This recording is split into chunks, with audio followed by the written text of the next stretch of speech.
Hi friends, എല്ലാവർക്കും നമസ്കാരം. എല്ലാവർക്കും സുഖമെന്ന് വിശ്വസിക്കുന്നു. ഇന്ന് ഞാൻ വന്നിരിക്കുന്നത് ഒരു സ്നാക്കിൻ്റെ റെസിപ്പി ആയിട്ടാണ്.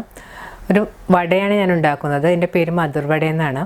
ഇതൊരു കർണാടക സ്പെഷ്യൽ സ്നാക്കാണ്. വളരെ ടേസ്റ്റിയും വളരെ ക്രിസ്പി ആയിട്ടുള്ളൊരു സ്നാക്കാണ്. ഇത് നമുക്ക് വളരെ പെട്ടെന്ന് വീട്ടിൽ തന്നെയുള്ള ഇൻഗ്രീഡിയൻസ് വെച്ച് ചെയ്തെടുക്കാൻ പറ്റുന്നതാണ്.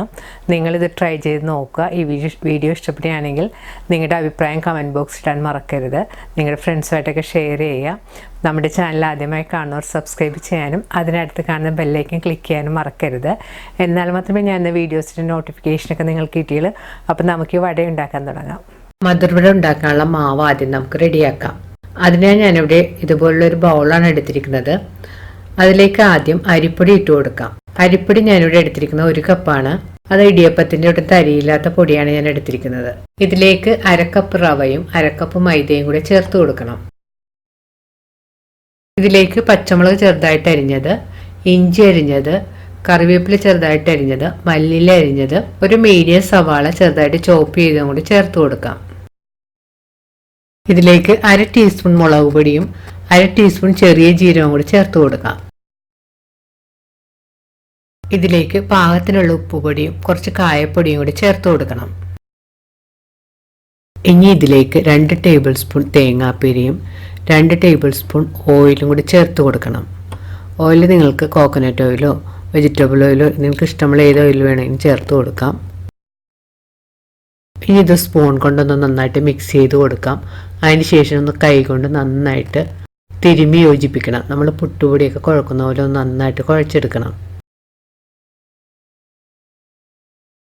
ഉപ്പ് നോക്കിയിട്ട് ഉപ്പ് കുറവുണ്ടെങ്കിൽ ആവശ്യത്തിന് ഉപ്പ് ചേർത്ത് കൊടുക്കണം. ഇനി ഇതിലേക്ക് വെള്ളം കുറേശ്ശായിട്ട് തളിച്ച് മാവ് നന്നായിട്ട് കുഴച്ചെടുക്കണം. വെള്ളം കുറേശ്ശായിട്ട് പല പ്രാവശ്യമായിട്ട് തളിച്ച് ചപ്പാത്തി മാവ് കുഴക്കുന്നതിനും കുറച്ചുകൂടെ ലൂസായിട്ട് വേണം കുഴച്ചെടുക്കാനായിട്ട്. ഇപ്പോൾ മാവ് ഈ കാണുന്ന പോലെ നല്ല സോഫ്റ്റായിട്ട് കുഴച്ചെടുത്തിട്ടുണ്ട്. കൂടുതൽ വെള്ളം പോലെ ആയി പോകാൻ പാടില്ല, കൂടുതൽ ടൈറ്റായി പോകാനും പാടില്ല. ഈ പാകത്തിൽ വേണം കുഴച്ചെടുക്കാനായിട്ട്. നമുക്കിത് മൂടി ഒരു 5 മിനിറ്റ് മാറ്റി വെക്കാം. കുഴച്ച് വെച്ചിട്ട് ഇപ്പോൾ ഒരു 5 മിനിറ്റ് കഴിഞ്ഞിട്ടുണ്ട്. ഇനി നമുക്ക് തുറന്നതിന് ശേഷം വീണ്ടും ഒന്ന് കൈകൊണ്ട് നന്നായിട്ട് കുഴച്ചെടുക്കണം. ഇനി മാവിൽ നിന്ന് കുറച്ചെടുത്ത് ഇതുപോലെ ഒരു ഉരുളയാക്കി കയ്യിൽ വെച്ച് ഉരുട്ടിയെടുക്കണം. അതിനുശേഷം ബട്ടർ പേപ്പറിൽ കുറച്ച് ഓയിൽ പുരട്ടിയതിന് മുകളിൽ വെച്ച് കൈകൊണ്ട് കനം കുറച്ച് വട്ടത്തിൽ പരത്തിയെടുക്കണം. സൈഡെല്ലാം ഒന്ന് കൈകൊണ്ട് ഇതുപോലെ റൗണ്ട് ഷേപ്പിലാക്കി ഷേപ്പ് ചെയ്തെടുക്കണം.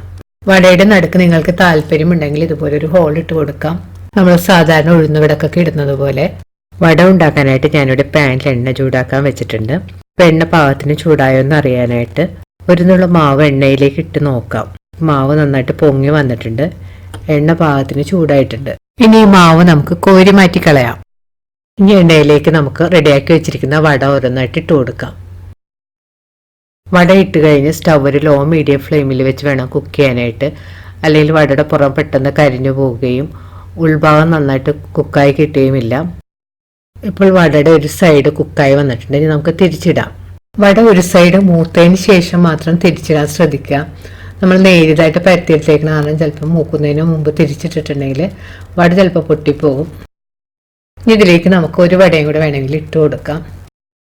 കുറച്ചുകൂടി പരന്ന പാനാണെങ്കിൽ നമുക്ക് 2-3 വട വെച്ചിട്ട് വറുത്തെടുക്കാം. പക്ഷെ ഞാൻ ഉപയോഗിച്ചിരിക്കുന്ന പാൻ ഇത്തിരി ചെറുതായത് കാരണം നമുക്ക് 2 വട മാത്രം ഇട്ട് വറുത്തെടുക്കാനുള്ള ഗ്യാപ്പുള്ളത്. ഇപ്പോൾ വട നന്നായിട്ട് മൂത്ത് 2 സൈഡും ബ്രൗൺ കളറായി വന്നിട്ടുണ്ട്. ഈ സമയത്ത് നമുക്കൊരു കിച്ചൺ ടവലും ഇട്ട് ഒരു പ്ലേറ്റിലേക്ക് വട കോരി മാറ്റാം. ബാക്കിയുള്ള വടയും നമുക്കിതുപോലെ തന്നെ വറുത്തെടുക്കാം. ഇപ്പോൾ വടയെല്ലാം റെഡിയായി കഴിഞ്ഞ് ഞാൻ പറഞ്ഞ മെഷർമെൻറ്റിൽ ഉണ്ടാക്കുകയാണെങ്കിൽ ഒരു 13 വട നമുക്ക് ഉണ്ടാക്കിയെടുക്കാൻ പറ്റും. നല്ല ടേസ്റ്റിയും ക്രിസ്പിയുമായ മധുർ വട റെഡിയായി കഴിഞ്ഞാൽ നിങ്ങളിത് ട്രൈ ചെയ്ത് നോക്കുക. ഈ വീഡിയോ ഇഷ്ടപ്പെടുകയാണെങ്കിൽ ലൈക്കും ഷെയറും കമൻറ്റും നിങ്ങളുടെ ഫ്രണ്ട്സുമായിട്ടൊക്കെ ഷെയർ ചെയ്യാനും മറക്കരുത്. വീണ്ടും ഇതുപോലുള്ള നല്ല റെസിപ്പിയുമായി നമുക്ക് കാണാം. Thank you.